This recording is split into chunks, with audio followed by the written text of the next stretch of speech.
Parte 2 da minha amiga que estava falando que eu estava dando em cima do marido dela. Essa cunhada dela me esculambou de tudo quanto é nome. Perguntou se eu não tinha vergonha de estar dando em cima do irmão dela. Que eu só vivia enfiada dentro da casa dele, fingindo que era amiga pra estar dando em cima do marido dela. Gente, eu fiquei com tanta vergonha que eu fiquei sem reação nenhuma. Calada estava, calada ela ficou. Até parece que ela estava gostando de ouvir o que a cunhada dela estava falando. Porque ela estava falando o que a minha amiga tinha coragem de falar, o que ela estava pensando, mas ela não tinha coragem de falar. Eu só levantei e vim embora com tanta vergonha, que eu nem sabia onde era que eu enfiava a minha cara. Aí a gente parou de se falar. Eu não ia mais na casa dela. Ela não vinha mais na minha casa, não ia mais na casa de vizinho nenhum e não deixava nenhum vizinho vir na minha casa. Quando eu chegava do trabalho que alguém perguntava por mim, eu já falava para os meus filhos falar que eu não estava em casa. Passou uns dias, estava tendo um churrasco na casa dela e eu estava com a porta fechada. E uma das nossas colegas que estava no churrasco, que mora perto da casa da mãe dela,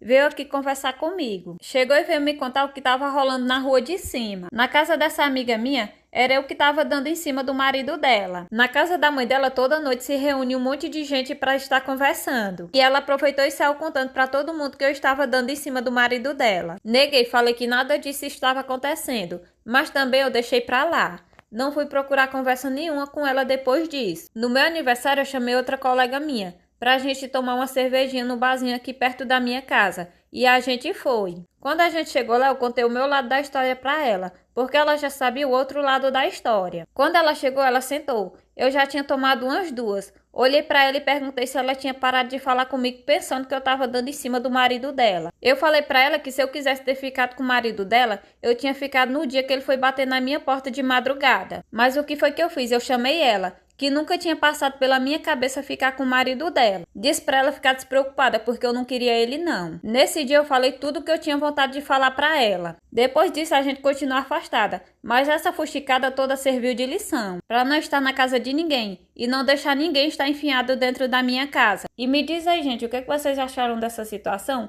Deixem nos comentários.